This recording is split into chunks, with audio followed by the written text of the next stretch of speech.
Engineering के इतिहास में देखा जाए तो हम इंसानों ने चांद पर कदम रखा है। दुनिया की सबसे ऊंची इमारत है। समुद्र के नीचे टनल बनाकर 2 कंटिनेंट्स तक को आपस में जोड़ दिया है।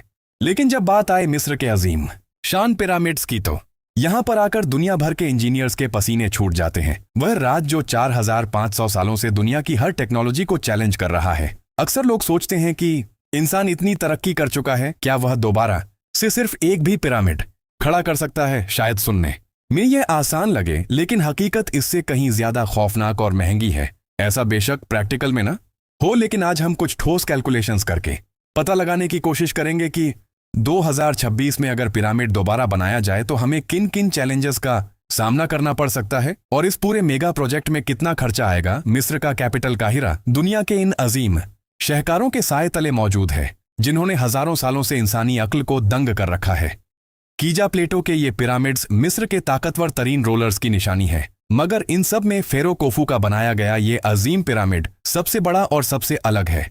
कहा जाता है कि अगर आप एक पिरामिड खड़ा कर सकते हैं तो दुनिया में कुछ भी कर सकते हैं। ये इंसानी इतिहास का वह अनमोल नमूना है जिसने बड़े से बड़े तूफानों का मुकाबला किया है। 147 मीटर ऊंचा, 12 एकड़ पर फैला हुआ ये पहाड़नुमा स्ट्रक्चर, यूं समझ लें ये 40 स्टोरी बिल्डिंग जितना ऊंचा और 10 फुटबॉल फील्ड्स जितना चौड़ा है।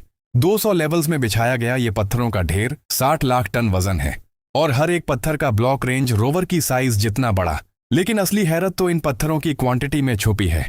23 लाख ब्लॉक्स, जिनमें से हर किसी का कम से कम वजन 2 टन और ज्यादा से ज्यादा 60 टन है। मशहूर जमाना मिस्री आर्कियोलॉजिस्ट जाही हवाज का मानना है कि मिस्र ने पिरामिड्स को नहीं बनाया, बल्कि इन पिरामिड्स ने मिस्र को बनाया है। उनका मानना है कि इन्हें बनाने के लिए जिस इंजीनियरिंग और टेक्नोलॉजी का इस्तेमाल किया वह आज भी एक राज है। लेकिन यहां सवाल पैदा होता है कि अगर 4000 साल पहले के लोग ये कर सकते थे तो क्या आज की जदीद दुनिया भी ऐसा कर सकती है? इसका सीधा साधा जवाब है नहीं। सबसे बड़ी वजह है मकसद। हमारे पास कोई वजह ही नहीं है पिरामिड जैसा स्ट्रक्चर बनाने की। 4500 साल पहले ये पिरामिड्स एंशिएंट मिस्रीन्स के खुदाओं फेरोज के मकबरे के तौर पर तैयार किए गए थे। उनके पास एक रिलीजियस मोटिव था, वह जज्बा और जोश था। तभी उन्होंने इस आलीशान स्ट्रक्चर को जाहिर सी बात है इंतहाई मुश्किल के बाद खड़ा किया। पर मान लेते हैं कि अगर हमारे पास भी कोई मोटिव हो, कोई वजह हो और आज हमें पिरामिड का रिप्लिका बनाना पड़े, बूबाहू देखने वाला, जो इतना ही मजबूत हो कि 4500 साल बाद भी खड़ा रहे, तो इसमें हमें किन किन मुश्किलात का सामना करना पड़ेगा? पिरामिड को बनाने के लिए सबसे पहला चैलेंज पैसों का। पिरामिड अरेंज करना होगा। जी हाँ, पिरामिड देखने में बेशक ही सिंपल लगते हैं, लेकिन ये दुनिया के किसी भी मेगा प्रोजेक्ट से ज्यादा महंगे बन सकते हैं। दूसरा चैलेंज होगा जमीन सिलेक्ट करना, 60 लाख टन का ये पहाड़ खड़ा करने के लिए हम कोई आम जमीन नहीं खरीद सकते। ये इतना ही वजन है जितना 60 लाख नॉर्मल सिडैन। इतनी ज्यादा गाड़ियों के शहर में भी रजिस्टर्ड नहीं है। और आपका ये बात भी जानना जरूरी है कि दुनिया की सबसे ऊंची बिल्डिंग बुर्ज खलीफा के नीचे बहुत मजबूत फाउंडेशन बनाई गई थी, लेकिन फिर भी उसका वजन सिर्फ 5 लाख टन है। यानी किसी भी एक पिरामिड का सिर्फ 8% अगर जमीन की बेस कमजोर हुई तो ये आलीशान पहाड़ बनाने से पहले ही जमीन में धंसकर एक कब्रिस्तान बन जाएगा। जमीन का सही चुनाव इतना अहम है कि इसको एंशिएंट इजिप्टियंस ने भी काफी सीरियस लिया था। जिनाफारो पिरामिड, जिसे बैंड पिरामिड भी कहा जाता है, फेरो कोफो के बाप का पिरामिड था और इसे बनाते वक्त उस वक्त के इंजीनियर्स ने एक गलती की थी। एक्सपर्ट्स का मानना है कि जमीन का सही से लेवल ना होना और नीचे बेड रॉक की खराब सपोर्ट की वजह से ये हल्का सा एक तरफ झुक गया। यही वजह है कि इसको ऊपर से मोड़ना पड़ गया। तो इसका मतलब है कि हमें ऐसी जमीन चाहिए जो रेतीली ना हो, बल्कि उसके नीचे टेक्टोनिक प्लेट्स काफी स्टेबल हो। अगर हम गीजा प्लेटो को ही सिलेक्ट करें तो यहाँ 13 एकड़ जमीन की कॉस्ट और लीगल परमिट्स में 100 से 120 मिलियन डॉलर्स का खर्चा हो सकता है। यानी कि इंडियन रुपयों में 1080 करोड़ और पाकिस्तानी रुपयों में ये रकम 3360 करोड़ बनती है। जमीन लेने के बाद सेंसर्स के जरिए जमीन के 200 फीट नीचे तक का जायजा लिया जाएगा। साइज में टेस्ट होंगे ताकि अर्थक्वेक की सूरत में पिरामिड को नुकसान ना हो। इसमें तकरीबन 5 मिलियन डॉलर्स का खर्चा आसानी से आ सकता है। इसके बाद एंशिएंट इजिप्टियंस ने आज हम लेजर लेवलिंग और जीपीएस गाइडलाइन बुलडोजर्स इस्तेमाल करेंगे। पूरी 13 एकड़ की जमीन को 1 मिलीमीटर के फर्क के बगैर बिल्कुल सीधा करना है, क्योंकि ज्योमेट्री के कानून के हिसाब से जमीन पर 1 मिलीमीटर का भी फर्क 147 मीटर की ऊंचाई पर 14.7 सेंटीमीटर का झुकाव पैदा करेगा। और क्योंकि हम पुराने जमाने की तरह सिर्फ बेड रॉक पर नहीं कर सकते, हमें इसमें लाखों टन कंक्रीट और स्टील की जरूरत होगी, तब जाकर तैयार होगी। एक ऐसी फाउंडेशन जो 4,500 साल तक हमारे पिरामिड के वजन को झेल सके। अगर 4 मीटर मोटी कंक्रीट की फाउंडेशन डलेगी तो इसमें 5 लाख टन कंक्रीट इस्तेमाल होगा।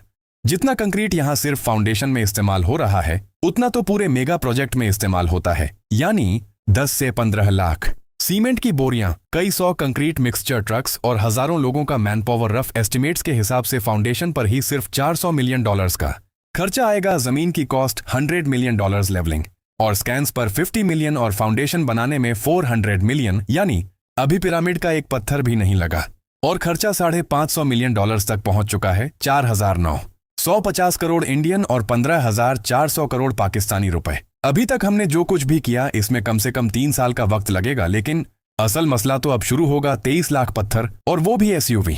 जितने बड़े इन्हें कहां से लाया जाएगा? कौन सी ऐसी मशीन है जो 60 लाख टन का बोझ उठाकर 147 मीटर ऊपर लेके जाएगी? जमीन तैयार है, बुनियाद भर चुकी है, लेकिन अब हमारे सामने वो सवाल है जिसका जवाब बड़े से बड़े को रेक्टेंगल शेप में कैसे काटा जाए। आज के दौर में एक फैक्ट्री ठीक ऐसा ही पत्थर काट कर सप्लाई करना शुरू करे तो ज्यादा से ज्यादा वो दिन में 100 बड़े पत्थर काट कर दे सकती है। अगर इस स्पीड से ये काम हुआ तो 23 लाख कटे हुए पत्थर अरेंज करने में 63 ईयर्स का वक्त गुजर जाएगा। पर अगर हमें ये काम सिर्फ 5 साल में करना है तो आज के दौर की डायमंड वायर 100 जैसी 250 मशीन्स एक साथ चलानी पड़ेगी। वो भी दुनिया के मुख्तलिफ हिस्सों में नहीं बल्कि सीधा स्टोन क्वेरी के अंदर। ऐसे एक दिन में 1260 ब्लॉक्स की सप्लाई मिल सकेगी। ये एक मशीन $4 लाख की है। तो कैलकुलेशंस के हिसाब से हमें सिर्फ कटिंग इंफ्रास्ट्रक्चर पर $100 मिलियन का खर्चा करना होगा, तब जाकर हम 5 साल में इतने पत्थर काट सकते हैं। वरना 63 ईयर्स तो क्या सदियां भी बीत सकती हैं उस दौर में।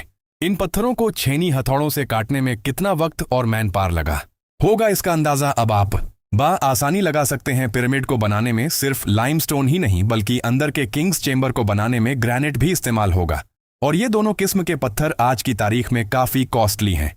हाइड्रेटेड लाइमस्टोन $120 पर टन, जबकि ग्रेनाइट का रेट $250 फ्री टन है। तो इस हिसाब से पत्थरों की total cost $1 billion, $1.5 million, cutting infrastructure पर $100 मिलियन और पत्थरों की कॉस्ट $1 बिलियन इन मशीन्स को चलाने के लिए 5 सालों में जितनी इलेक्ट्रिसिटी इस्तेमाल होगी उसके बारे में भी कुछ हैरत अंगेज फिगर सुन लें। डायमंड वायर 100 कोई आम घर का AC नहीं है। ये भारी भरकम मशीन्स इतने बड़े ब्लॉक्स का सीना चाक करने की ताकत रखती है। एक modern industrial diamond wire 80 kilowatt तक बिजली इस्तेमाल करती है, यानी 250 मशीन्स के 20,000 किलोवाट या फिर 20 मेगावाट्स, वो भी सिर्फ 1 घंटे में 5 सालों में। इस्तेमाल होने वाली बिजली करीब उतनी ही बनती है जितना पूरे इटली की एक दिन की खपत है। अगर 5 सालों तक ये काम करेंगी तो इलेक्ट्रिसिटी कॉस्ट ही आसमान से बातें करेगी। $155 मिलियन, वो भी बगैर टैक्सेस के अब आते हैं। इन पत्थरों की ट्रांसपोर्ट पर मान लेते हैं कि ये पत्थर वहीं से काटे गए जहां से एंशिएंट इजिप्शियंस ने हासिल किए थे। गीजा से 900 किलोमीटर दूर आसमान में मौजूद स्टोन क्वेरी से अगर पिरामिड को दोबारा तामीर किया गया तो ये इंसानी तारीख का सबसे बड़ा ट्रांसपोर्ट ऑपरेशन होगा। एक standard heavy duty trailer 30 ton का बोझ उठा सकता है, तो 60 लाख टन पत्थर ट्रांसपोर्ट करने में 2,40,000 ट्रक्स लगेंगे, यानी एक दिन में 132 ट्रिप्स। अब क्योंकि ये 900 किलोमीटर्स का रास्ता है जो हैवी ड्यूटी ट्रक्स 3 से 5 दिनों में कवर करेंगे। अगर एक दिन में 132 ट्रक साइट पर पहुंचाने हैं तो 500 ट्रक्स ऐसे होंगे जो हर वक्त अगले 5 सालों तक रास्ते में ही होंगे। रफ कैलकुलेशंस के हिसाब से सिर्फ ट्रांसपोर्ट ऑपरेशन में ही $200 मिलियन का खर्चा आएगा। क्रॉस कैलकुलेशंस के हिसाब से सिर्फ ट्रांसपोर्ट ऑपरेशन में ही $200 मिलियन का खर्चा आएगा। और बताता चलूं कि इसमें रोड टैक्स शामिल नहीं है। अभी तक का टोटल किया जाए तो हमारी कॉस्ट $2 बिलियन को भी क्रॉस कर चुकी है। 18,000 करोड़ इंडियन जबकि 56,000 करोड़ पाकिस्तानी रुपीस अभी तक चुनाई नहीं हुई। उसके बावजूद कॉस्ट $2 अरब तक आ पहुंची है।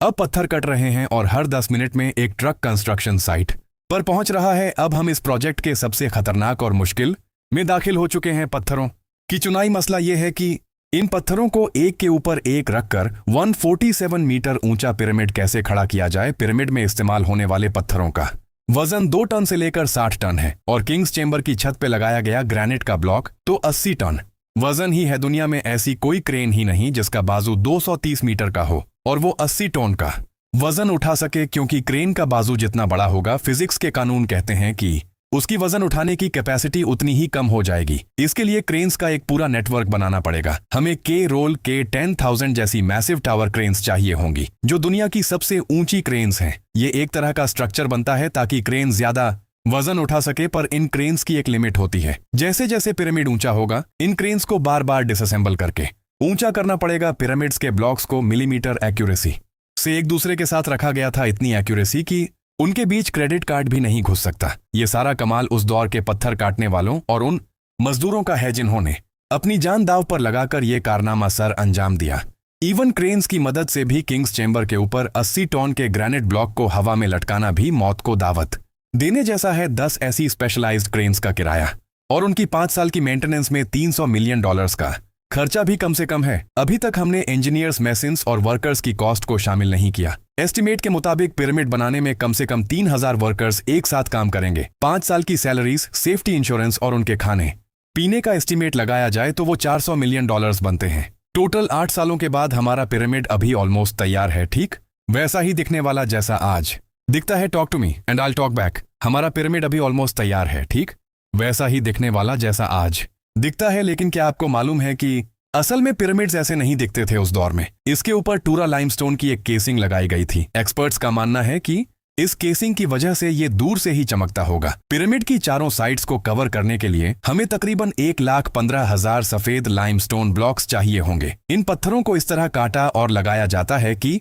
पिरामिड का सरफेस बिल्कुल स्मूथ और फ्लैट नजर आए। हजारों साल पहले जब सूरज निकलता था तो रेगिस्तान में ये पिरामिड्स मीलों दूर से चमकते हुए दिखते थे और रात की चांदनी में भी ये एक सफेद नूर की तरह नजर आते। ये सब कमाल टूरा के लाइमस्टोन का था। इनकी आज कीमत $250 मिलियन बनती है। तो क्या अब आप टोटल कॉस्ट सुनना चाहेंगे? $2.95 बिलियन, तकरीबन 26,000 करोड़ इंडियन रुपीस, जबकि 82,000 करोड़ पाकिस्तानी रुपीस। और याद रहे, इसमें बहुत सारे खर्चे ऐड ही नहीं किए गए, जैसा कि ट्रांसपोर्ट के दौरान road tax, electricity duty. 20 megawatt electricity बनाने के लिए एक अलग पावर प्लांट चाहिए, वो भी हमने ऐड नहीं किया।